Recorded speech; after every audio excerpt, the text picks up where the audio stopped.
in Dawson, Senate District 10, which is all Carr Lake and most of Council Bluffs. I sit on the Ways and Means Committee, I sit on Commerce, Judiciary, State Government, and Veterans Affairs. Hopefully last week, maybe? Maybe. I would say. So Tuesday, I believe, is the last paid date of the legislature of this General Assembly. And that means anything after that, which is usually the impetus to get out the door, anything after that, we're basically eating it on our own there. You're no hotel lodging and things along those lines. We have some big things to try to, or bridges to gap here this hopefully last week. And if not, it's not unheard of for us to go longer than a week or two, but budget being probably the biggest target, as Brent says, and I've kind of copped it too the last few years. The only thing we got to do is get a budget done, all right? That's really the only thing we have to do. So we need to come together on a budget target and give our committee budget chairs the opportunity for each of the sub-appropriation committees to kind of negotiate back and forth a little bit and get those markers done. Other big issues out there is, well, I mean, there's a variety for each chamber. I'd say for probably the Senate more than anything else, probably just trying to figure out taxes and budget. I know the House has their own priorities as well too, but we certainly won't be done by Tuesday, but I don't know. Burns at midnight, well, maybe by Friday or Saturday. We'll see. So, thank you. Mr. Siegrist? Brent Siegrist, I think we've all met before, so serve on several committees, Ways and Means, State Government, Transportation, Education, Appropriation. I'll highlight a couple of things that have happened since the last time we met, just a few issues that have come up, and then I'll chime in on the budget and so on. But last week we did pass a bill to regulate speed cameras across the state.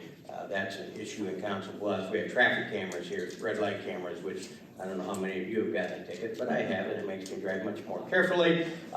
We didn't touch those, but we did go into the speed cameras. We almost banned them totally, a couple votes short on that, but what we did do is regulate them because we have cities across the state really using it only for revenue generation. They say it's for safety, and to a degree that's true. The red light cameras, I do believe, are for a safety issue. But we will now more heavily regulate them. That they'll have to apply through the DOT, and they'll have to show that there's some actual safety factors there. Newton is ready to put up like 5 or 6 of them right along Interstate 80, which would just get a lot of people probably, and Des Moines has them. So there was a move to totally ban them. They came into existence about 15 years ago. I find them a little obnoxious, but we should have done something about it. They should have done something about it 15 years ago. But we will now regulate them, and I think that's a step forward in that area. There's a little town in eastern Iowa, I can't tell you the name of it, but they put a traffic camera up in their little town, I guess with one stoplight, with the express purpose of paying for their sewer system repairs. I mean, and they were even open about that, because they're saying it's not going to be our citizens, it's going to be people driving through, and that's why we at least have to have some regulation.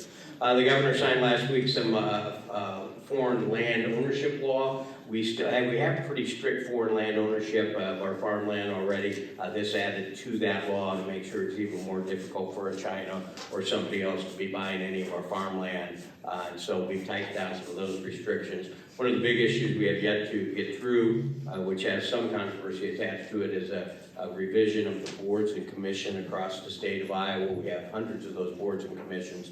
The House has taken the governor took a kind of a hatchet to it to a degree, wanted to get rid of a lot of things, and some of them didn't make any sense. So we're going to fight our way through that next week, and we're trying to find consensus on most of the boards that could be combined without any negative effect. For example, one of the things we're not going to do, the governor wanted to combine was like a social work board and child psychologist board and a